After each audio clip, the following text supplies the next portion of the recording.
কই গো কেকেআর ওয়ালারা, তোমরা আর স্বপ্ন দেখো না বড় ভাই, বুঝলে? তোমরা আর স্বপ্ন দেখো না হার্দিক পান্ডিয়ার, যে আইপিএল 2027-এ হার্দিক পান্ডিয়া কেকেআরে আসবে, কেকেআর এর জন্য খেলবে, কেকেআর এর ক্যাপ্টেন হবে, আমরা তাকে ইডেন গার্ডেনে দেখতে পাবো কেকেআর এর জার্সিতে। এই স্বপ্ন তোমরা আর দেখো না, বুঝলে তো? কারণ চান্স খুবই কম লাগছে। কারণ হার্দিক পান্ডিয়া আইপিএল 2027-এ কেকেআরে নয়, সে যেতে চলেছে সিএসকে তে। আগে হ্যাঁ, ঠিকই শুনছো তোমরা, ব্লু জার্সির প্লেয়ারটা এইবার খেলতে চলেছে হলুদ জার্সির জন্যে। আর জল অনেক ধরি গড়িয়ে গেছে ভাই, অনেক ধরি কথোপকথন এগিয়ে গেছে। এইবার খালি একটা জিনিসই দেখার বিষয় হবে যে সিএসকে কি ছাড়তে পারবে, সিএসকে কি দিতে পারবে মুম্বাই ইন্ডিয়ান্স যেটা চাইবে। যদি দিতে পারে তাহলে ধরে নাও যে এই ট্রেডটাও হতে চলেছে, ঠিক আছে? যদি দিতে পারে, এবার বড় কথা হচ্ছে মুম্বাই ইন্ডিয়ান্স অত বড় প্লেয়ার যেহেতু দেবে, সেই অনুযায়ী তারা প্লেয়ারও চার্জ করবে যে আমাদেরকে ওই প্লেয়ার দিতে হবে। আর এটাই দেখার বিষয় হবে যে প্লেয়ারটা চাইবে সিএসকের কাছে, সেই প্লেয়ারটা কি সিএসকে দিতে পারবে। যদি দিতে পারে তাহলে ধরে নাও এই ট্রেডটা হয়ে যাবে, আর যদি দিতে না পারে তাহলেই ভাই গন্ডগোল হয়ে যাবে। কারণ অত বড় প্লেয়ারকে মুম্বাই ইন্ডিয়ান্স দেবে মানে, যে দলকেই দিক না কেন, অত বড় প্লেয়ারকে দেবে মানে শুধু টাকাই তো দেবে না ভাই, তারা নিশ্চয়ই কোনো একটা বড় দামি প্লেয়ার চার্জ করবে। আর সেই প্লেয়ারটাকে ছাড়াটাই হবে বড় ব্যাপার, সেই নিয়ে আমরা আলোচনা করব। আর তার সাথেই সিএসকের head coach Stephen Fleming step down করে নিয়েছে। আগে হ্যাঁ, 18 বছরের কোচ সিএসকের সে স্টেপ ডাউন করে নিয়েছে। আর তিনটে তোমার ফ্র্যাঞ্চাইজি থেকেই, সেই যে তিনটে ফ্র্যাঞ্চাইজি থেকেই মানে সিএসকে কে আর কি কোচিং করতো, মানে হেড কোচ ছিল আর কি তিনটেরই। ওই যে তোমার সিএসকে, টিএসকে, জিএসকে, তিন জায়গা থেকেই সে আলাদা হয়ে গেছে। তাই শোনা যাচ্ছে সিএসকে একটা নতুন হেড কোচ খুঁজছে। আর একটা কোচ নাকি অলরেডি ভাই মোটামুটি সাইনের মুখোমুখি চলে এসছে, একটা ইন্ডিয়ান কোচ হতে পারে, সেই নিয়ে আমরা আলোচনা করব। আবার তার সাথেই শোনা যাচ্ছে ইংল্যান্ডের টেস্টের কোচ হতে পারে নাকি আমাদের আন্না রবিচন্দ্রন অশ্বিন। আগে হ্যাঁ, ঠিকই শুনছো ভাই, ইংল্যান্ড নাকি আমাদের আন্নাকে অ্যাপ্রোচ করেছে তাদের হেড কোচ হওয়ার জন্যে। পার্সোনালি আমি চাই না ভাই, সত্যি বলছি আমি চাই না, কারণ সব থেকে বড় বাঁশটা আমরা খাবো যদি ইংল্যান্ডের টেস্টের কোচ হয় ভাই আন্না, ঠিক আছে? মানে যখনই ওদের সাথে ম্যাচ হবে বাঁশটা আমরা খাবো, সেই নিয়ে আমরা আলোচনা করবো। আবার শোনা যাচ্ছে আরসিবির হেড কোচ অ্যান্ডি ফ্লেয়ারকেও নাকি অ্যাপ্রোচ করা হয়েছে, বা সেও সেই লাইনে আছে হেড কোচ হওয়ার। যেহেতু রিসেন্টলি ভাই ইংল্যান্ডের রেড বল কোচিং থেকে তোমার ব্র্যান্ডন ম্যাকলাম সাইড হয়ে গেছে, যে আমি আর রেড বলে কোচিং করবো না গো, সে জাস্ট হোয়াইট বলেই কোচিং করবে। তাই রেড বলে এখন একটা কোচ লাগবে তোমার ইংল্যান্ডের, আর সেটার জন্যই শোনা যাচ্ছে নাকি বহুজনকে অ্যাপ্রোচ করা হয়েছে, আর বহুজনই আছে লাইনে, সেই নিয়ে আমরা আলোচনা করব। আর তার সাথেই ইংল্যান্ড প্রথম ওডিআইয়ের জন্য তাদের স্কোয়াড অ্যানাউন্স করে দিয়েছে, যেখানে জেকব ব্যাথেল তাদের জন্য ওপেনিং করতে চলেছে। আগে হ্যাঁ, তারা স্কোয়াড জানো তো তোমরা সবাই, যে ইংল্যান্ড আগে থেকে একদিন আগে থেকে অ্যানাউন্স করে দেয়, সেই নিয়ে আমরা আলোচনা করব। আর তার সাথেই যে ইংল্যান্ডে গিয়ে আমাদের ছেলেরা 4-0 হোয়াইট ওয়াশ হয়ে এলো টি20-তে, সেই ইংল্যান্ডের মেয়েদের কি আমাদের মেয়েরা 270 রানে হারিয়ে দিয়েছে ভাই টেস্টে, 270 রানে। একজন 100 মেরেছে তো একজন 5 উইকেট হল নিয়েছে।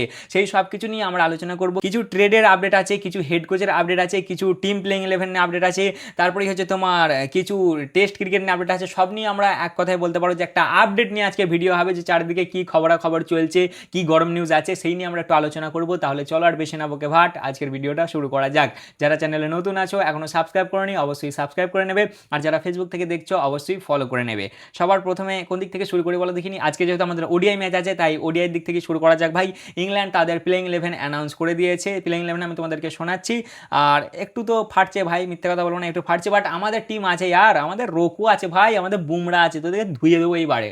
টি20তে হারিয়ে দিচ্ছি তো কি হয়েছে, ওডি আমরা বদল নেবো, ঠিক আছে? তো যাই হোক ভাই, এদের তোমরা একবার স্কোয়াডটা দেখে নাও। এরা যেটা অ্যানাউন্স করেছে আর কি প্লেইং 11টা প্রথম ম্যাচের জন্য, সেটা হচ্ছে ব্যাথেলের সাথে বেন ডাকেটের ওপেনিং, ব্যাথেলকে দিয়ে এরা ওপেনিং করাচ্ছে। 3 নম্বরে জরুট, 4 নম্বরে হ্যারি ব্রুক, 5 নম্বরে বাটলার, 6 নম্বরে স্যাম কারান, 7 নম্বরে উইল জ্যাক্স, 8 নম্বরে আমার জোফরা সোনা, 9 নম্বরে লিয়াম ডসন, 10 নম্বরে জশ টাং এবং 11 নম্বরে আদিল রাশিদ।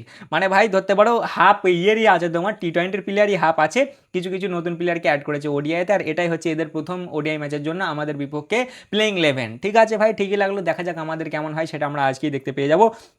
এরপরে যদি 2 নম্বরে আসে, সেটা হচ্ছে আমাদের মেয়েদের দিকে। আমাদের মেয়েরা ইংল্যান্ডের মেয়েদেরকে হারিয়ে দিয়েছে ভাই টেস্টে, তাও আবার লর্ডসে। হ্যাঁ, টপ ক্লাস পারফরমেন্স দিয়েছে ইয়াস্তিকা, যে 113 রান বানিয়েছে, মানে প্রথম সেঞ্চুরি মেরেছে, আর 5 উইকেট হল নিয়েছে ক্রান্তি। টপ ক্লাস পারফরমেন্স দিয়েছে আমাদের মেয়েরা, একবারে ভাই জাস্ট ফাটিয়ে দিয়েছে, চুমু পারফরমেন্স যাকে বলে, ঠিক আছে? অসাধারণ লেভেলের পারফরমেন্স দিয়ে 270 রানে হারিয়ে দিয়েছে ইংল্যান্ডের মেয়েদেরকে একটা টেস্টে। এরপরে যদি চলে আসি ভাই ইংল্যান্ডের ইয়ের দিকে, তোমার টেস্টের কোচিংয়ের দিকে, তাহলে ইংল্যান্ডের ওই যেহেতু ব্রেন্ডন ম্যাকলাম তোমার রিজাইন করে দিয়েছে, মানে সে স্টেপ ডাউন করে নিয়েছে টেস্টের ক্যাপ্টেন্সি থেকে, তাই ইংল্যান্ডের এখন টেস্টের কোচ লাগবে। আর শোনা যাচ্ছে নাকি সেই লাইনের সব থেকে টপে আছে আমাদের আন্না আর আরসিবির হেড কোচ অ্যান্ডি ফ্লাওয়ার। আগে হ্যাঁ, ঠিকই শুনছো তোমরা, তারা ভাই বলেছে যে কোচ আমাদের সাথে কোচিং করবে টেস্টে সে আইপিএলও কোচিং করতে পারবে, কোনো অসুবিধা নাই কো।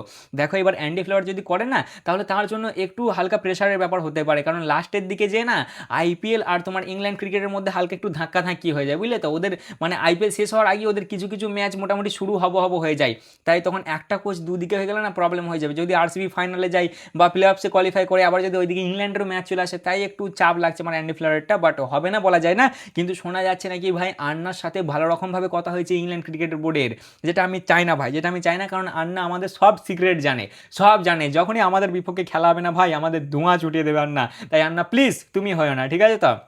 আর শোনা যাচ্ছে নাকি রাহুল দ্রাবিড় স্যারকে অ্যাপ্রোচ করেছে, বাট সেটা আমার মনে হয় না হবে বলে। দেখা যাক এবার কি হয়। এবার হেড কোচের কথা যেহেতু উঠেছে, তাই সিএসকেরও তো ভাই হেড কোচ লাগবে। সিএসকের হেড কোচ যে তোমার সিএসকেতে 2008 সালে অ্যাজ এ প্লেয়ার হিসেবে জয়েন করেছিল, তারপর 2009 সালে সে সিএসকের কোচ হয়ে যায়, তারপর সিএসকেকে 12টা আইপিএলের প্লে অফ, তারপর হচ্ছে 10টা আইপিএল ফাইনাল, 2টো চ্যাম্পিয়ন্স লিগ, 5টা আইপিএল ট্রফি, সব কিছু দেওয়ানোর পরে সে আজকে মানে গতকালকে আর কি সে সিএসকের হেড কোচের পদ থেকে রিজাইন করে দিয়েছে ভাই। মিউচুয়ালি হয়েছে, সিএসকে তাকে স্যাকও করিনি বা সরিয়েও দিইনি, তাদের মধ্যে মিউচুয়ালি এটা কথাবার্তা হয়েছে, মানে বসে তারা আলোচনা করেছে যে এইভাবে হয়তো আর চলবে না, বা আমরা টি20 অনুযায়ী আমাদেরকে আরও আপডেটেড হতে হবে বা আরও ভালোভাবে আমাদেরকে প্ল্যানিং করতে হবে, কারণ লাস্ট 2-3 বছর যদি সিএসকে দেখো তাহলে জঘন্য গেছে ভাই, জঘন্য গেছে, মানে সেরকম টপ লেভেলের যায়নি গো সিএসকের বলতে গেলে, ঠিক আছে।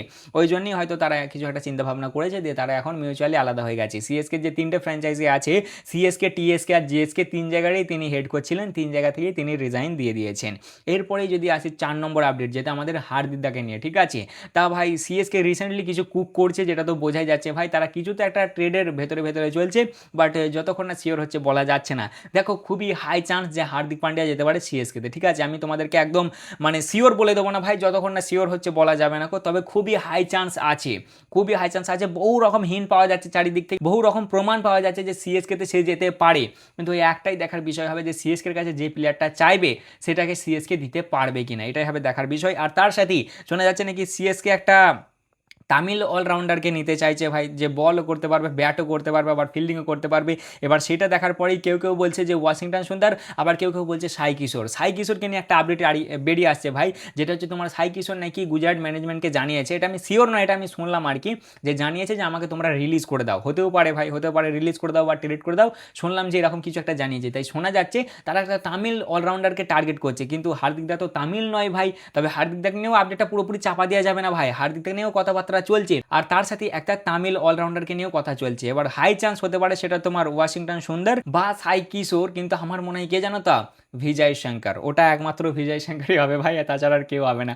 যাই হোক ভাই, এরকম আপডেট বেরিয়ে আসছে। সিএসকে তার অফিসিয়াল যে ইনস্টাগ্রাম হ্যান্ডেল আছে, সেখানে তাদের যে লিও আছে না, সে আর কি পোস্ট করেছে ভাই, 2-3টে ভিডিও পোস্ট করেছে, যেটা থেকে মনে হচ্ছে তারা ভেতরে কিছুতে খিচুড়ি পাকাচ্ছে, কিন্তু যতক্ষণ না শিওর হচ্ছে কিছু বলা যাচ্ছে না। আর লাস্ট আপডেট যেটা, সেটা হচ্ছে সিএসকে যেহেতু তাদের হেড কোচ চলে গেছে এখন, তাই তাদের একটা হেড কোচ লাগবে ভাই। হেড কোচ অনুযায়ী শোনা যাচ্ছে নাকি তোমার দিল্লির যে আছে হেমাং বাদানি, সে হতে পারে সিএসকে নেক্সট কোচ, কথাবার্তা তাদের মধ্যে চলছে, আর অনেক ধরে নাকি কথাবার্তা এগিয়ে গেছে। তা মোটামুটি এই ছিল সারাদিনের আর কি ছোটোখাটো আপডেট। কেমন লাগলো অবশ্যই জানাবে, ভালো লাগলে লাইক কমেন্ট শেয়ার অবশ্যই করবে। দেখা হচ্ছে আবার পরের ভিডিওতে। চলো ততক্ষণের জন্য ভাই, আজকে আমাদের ওডিআই ম্যাচ আছে, প্লিজ ভাই প্লিজ জিতে যেও, আমাদের মেয়েরা তো জিতে গেল, কই গো রোকো, তোমরা আজকে একটা ইউনিক কিছু দেখিও, ঠিক আছে তো। আজকের জন্য এতটাই, দেখা হচ্ছে আবার পরের ভিডিওতে। চলো ততক্ষণের জন্য টাটা।